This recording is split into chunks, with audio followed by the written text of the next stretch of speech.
deusa da sabedoria, Palas Atena, conhecida pelos romanos como Minerva, cujo símbolo das decisões sábias e racionais era uma coruja. E a coruja só voa quando o sol se põe. Os gregos e os romanos diziam: a ave de Minerva só alça voo ao entardecer. Adenauer salvou a Alemanha com 80 anos de idade após a guerra. Nero tocou fogo em Roma com 27. A juventude não é sinal de produtividade, a velhice não é sinal de estupidez. E as coisas estão muito bem distribuídas entre todas as idades. A ave de Minerva só alça voo ao entardecer. Que respostas eu terei a dar a uma vida que não se baseia mais no princípio da produtividade, do número de processos e das liturgias do cargo? E aí eu temo que no meu caso, e não posso usar este exemplo para ninguém, que o meu medo não é da aposentadoria, mas o meu medo é de viver. Meu medo não é da função que encerra, mas da vida que continua.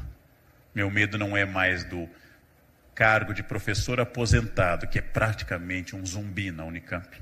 Está chegando o aposentado, ele não tem mais vaga no estacionamento. Né? Ele pode ter alunos, mas ninguém, a OSGE já não lembra do nome dele.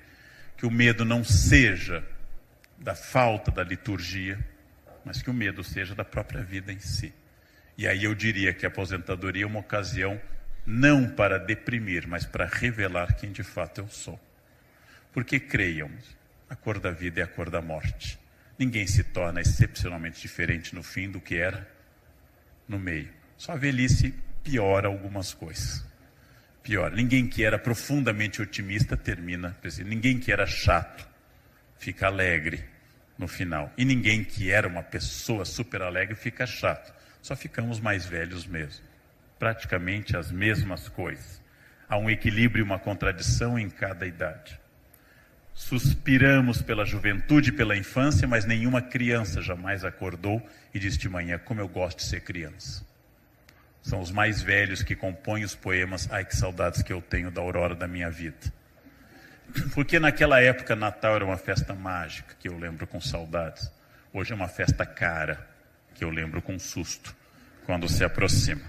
Porque naquela época janeiro era de férias. Hoje janeiro para mim igual a IPVA, IPTU e analisar o tamanho do rombo do fim do ano.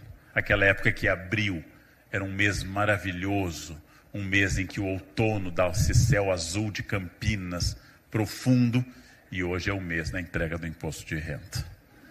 Ou seja, aí eu tenho saudades do período que não tinha imposto, que não tinha nada disso. Há um equilíbrio e uma contradição em cada idade, há uma dor em cada idade. Há uma dor na falta de autonomia infantil, há uma dor no envelhecimento. Mas é um momento de dizer uma resposta dura e muito interessante, que talvez o emprego tenha impedido que eu dissesse com clareza: quem sou eu? Quem sou eu sem a fantasia e a personagem? Quem sou eu sem o dado externo dado a mim? Este é o equilíbrio e a contradição de cada idade. Eu encerro falando de uma estratégia que eu aprendi há 2 anos no campo base do Nepal. Campo a 5.000 metros, que a gente chega, é o meu limite. Eu não sou alpinista, mas você chega até lá depois de uma semana de caminhada. E lá o guia, que era um brasileiro, Manuel, médico, o guia me explicou que quase todas as mortes do alpinismo ocorrem não na subida, mas na descida. Para fazer os 8.848 metros do Everest, a maior parte das pessoas empreende uma energia titânica, assombrosa, e chega lá com temperaturas de 30, 40 negativos, oxigênio baixíssimo, e conseguiu. Aí chegou lá. Aí não tem força para voltar. E morrem, quase 80% das mortes são nos 1.000 metros iniciais da descida.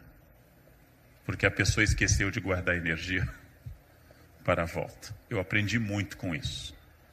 Eu, como senhores, fui submetido a diversas provações. Fazer curso superior, entrar no vestibular, fazer formação, aprender línguas, fazer um concurso público, passar, fazer promoções internas, publicar. Como senhores funcionário público que sou, fui crescendo nisso. Guardei uma energia enorme para chegar a este, se não um Everest, esse pico do Jaraguá, onde a minha carreira me coloca neste momento. Muito bem. eu tenho que pensar permanentemente se eu guardei dinheiro, energia, vitalidade e pessoas para descida. E pessoas para descidas têm que ser cultivadas agora, porque depois você não terá esse cultivo.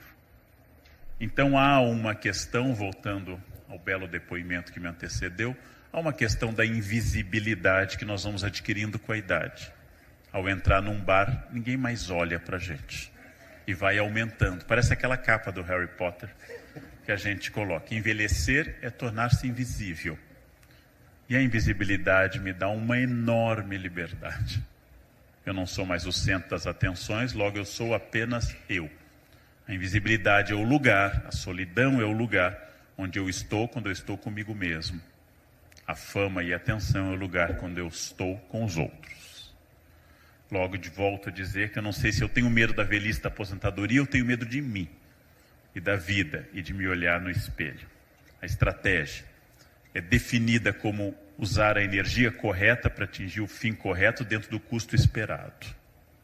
A estratégia é ligar o cabo correto na tomada correta, que no Brasil é cada vez mais complicado depois da unificação das tomadas. O cabo correto na tomada correta para acender a lâmpada correta ao custo correto. Eu acredito hoje, daqui para frente, que uma das vantagens de uma certa estabilidade financeira e uma certa estabilidade pessoal e uma certa estabilidade intelectual é que eu me tornei senhor de mim mesmo. Cada vez mais. Com dores e com perdas, ou para citar um ex-executivo federal, com percas. Cada vez mais ou cada vez menos, para citar de novo um imortal governante. Com tudo isso, a minha estratégia tem que mudar. Estratégia biográfica é um jogo de xadrez que quanto mais brilhante for o enxadrista, mais lances ele antecipa.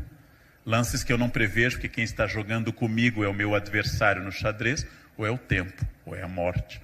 Ou na figura do Bergman, é o próprio demônio que joga xadrez com a alma no seu filme mais famoso.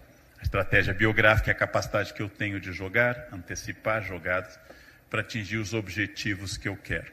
E perceber que a alegria é o jogo em si. Que quando ele termina, termina tudo. A alegria é o jogo em si. Há 1 milhão de coisas que eu posso tomar de decisões e fazer.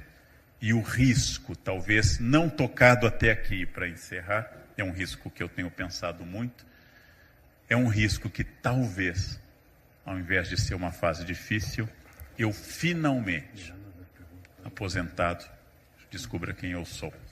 E talvez o risco seja ser o melhor período de todos. Se não for, não se preocupem, não somos imortais. Não há uma dor permanente. Ah, não gostei, não se preocupe, em breve, você não vai mais nem lembrar e vai começar a dizer, você sabe com quem está falando? Se não for bom, não se preocupe, não é eterno. A diferença entre inferno e purgatório é que o inferno é para sempre e o purgatório é temporário na tradição católica. Estratégia biográfica é dizer com clareza onde eu quero estar, com quem e de que jeito. Esta é a minha virtude. A fortuna vai ser muito, muito transformadora. Eu estava na Itália com um grupo de senhoras de São Paulo há 45 dias, coisa que eu não faço mais, faz uns 20 anos. 45 dias com um grupo de senhoras, desde Cortina d'Ampezzo a Sicília. Todos achando que aquilo era uma maravilha. Um amigo meu disse, nossa, você está levando a vida que eu gostaria. Eu disse, como o sexo é bom, a prostituição deve ser fabulosa, né? Eu estava fazendo aquilo como exercício profissional. E na Sicília eu conheci uma americana que aos 80 anos estava dando a volta ao mundo sozinha. E as alunas perguntavam, o que sente alguém sozinha dando a volta ao mundo? E eu olhando para aquele grupo que me acompanhava, eu disse, alegria, felicidade, entusiasmo, silêncio, paz. A felicidade é muito relativa. Vou fazer em fevereiro do ano que vem uma volta ao mundo com um grupo. A felicidade é muito relativa. A felicidade muda muito. E ensinam os budistas que ela é problemática, porque eu sempre estou desejando mais. Fui à China 4 vezes em classe econômica. Estava feliz, estava conhecendo a China. Chega lá em posição budista, inclinado, assim, bastante em curva diante do mundo. Pela primeira vez trabalhando para um banco, eu fui de classe executiva, outro mundo. Meu Deus, como é que eu fui de classe econômica? Cheguei feliz e aquelas 24 horas de avião passaram rapidamente. Bebi horrores, comi, vivi, tirei foto, virei novo rico. Fui mais umas 10 vezes à China de classe executiva. Há 4 anos, pela primeira vez, também recebendo isso, fui de primeira classe na Etihad. Não, havia um chefe só para mim, que me perguntou o que eu queria comer. Eu disse, arroz de pato. Eu disse, ok. E foi e fez. E fez. Deus, como é que eu andei na classe executiva? Isso aqui é a vida. Isso é o lugar que eu nasci. Eu nasci para isso. Aqui é a felicidade. E fui e voltei de primeira classe achando, meu Deus, mas que bom que eu só descobri agora, senão eu estaria muito deprimido no passado. E fui e voltei de primeira classe de uma felicidade única. O ano passado, voltando do Japão de primeira classe, Etihad, chegou o funcionário e me deu um folheto da nova classe da Etihad, chamada Residence. 4 lugares com cama king, chuveiro, sofás e um butler, um mordomo só para você. 4 lugares em que você depois confraterniza com seus amigos milionários num lounge. Ali, acompanha massagista e butler. Massagista formal, de verdade, massagem. Without happy end, né? Também não dá. Proxenetismo ainda é crime. Então, voltando. Eu olhei aquele folheto, cama king, chuveiro e butler. E eu pensei, essa primeira classe que eu tô é tão modesta, é tão limitada, essa caminha apertada, né? O cara que me serve na cozinha serve mais 10 pessoas. É um horror. Eu preciso da Residence. A bagatela de 37 mil dólares, eu preciso juntar esse dinheiro para ir de Residence. Os budistas têm razão. Desejar incessantemente tem um defeito. Impede que eu veja a beleza do local que eu estou. Então, eu desejo incessantemente, mais incessantemente, eu vou ser infeliz. Incessantemente eu vou ver o pior de cada situação.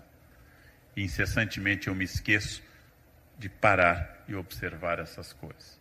A pergunta que o Abu Janra me fez antes de falecer num programa, perguntou o que significa envelhecer. Eu disse, para mim, às vezes, entrar na Unicamp, parar o carro e ver o Flamboyant em novembro e ficar um longo tempo vendo o Flamboyant, coisa que eu não faria com 20 anos. Perceber que a beleza está chamando. Os ipês de Campinas, que são uma coisa espantosa, os amarelos, os brancos, os rosas, parar e ver isso. Envelhecer é afinar o olhar, levar os olhos para passear pela vida. A estratégia biográfica é saber desejar o que eu posso, aproveitar o que eu consigo e dentro dos limites físicos, de idade e de renda, dizer a cada época a resposta que eu tenho que dar. Não existe no meu tempo, e esta é a principal resposta. Meu tempo é hoje. Só vivo hoje, como diz Santo Agostinho nas Confissões. Só existe presente. Passado é uma memória, o futuro é inexistente. Só existe hoje. Este é o meu tempo. Não existe passado. Eu nunca fui nada, eu apenas sou. Apenas sou. Que seja sempre o meu tempo, trabalhando ou aposentado, sempre fruto de estratégias racionais, financeiras, pessoais, e lembrar também de ser acompanhado de pessoas que façam a viagem até o fim, e não pessoas que tenham sido escolhidos por outro motivo. O falecido Olacir de Moraes, famoso por ter companhias mais jovens, disse uma vez de alguém, um repórter se irritou com ele e disse, o senhor não sabe que essa jovem de 18 anos está com o senhor por interesse financeiro? Ele disse, eu sou milionário. Uma de 70 também estaria, eu prefiro a de 18. É de uma objetividade brutal. Não é ético, mas é absolutamente objetivo. Bem, para quem não é rei da soja como eu, temos que achar companhias proporcionais ao CPF, porque as companhias são proporcionais ao CPF. Mas lembrem-se, acompanhados de gente que vá fazer a jornada até o fim, que esteja com vocês em todas as ocasiões, que tenha uma reserva financeira, porque a velhice é cara, que tenha objetivos, que descubra essas coisas e possa ter alegrias que talvez não sejam as alegrias que eu tive antes. Isso é estratégia, isso garante, até o fim, que a minha vida continue sendo minha, gerida por mim, instrumentalizada por mim e tecida com os fios aleatórios também da fortuna. É isso que eu queria dizer. Muito obrigado pela atenção.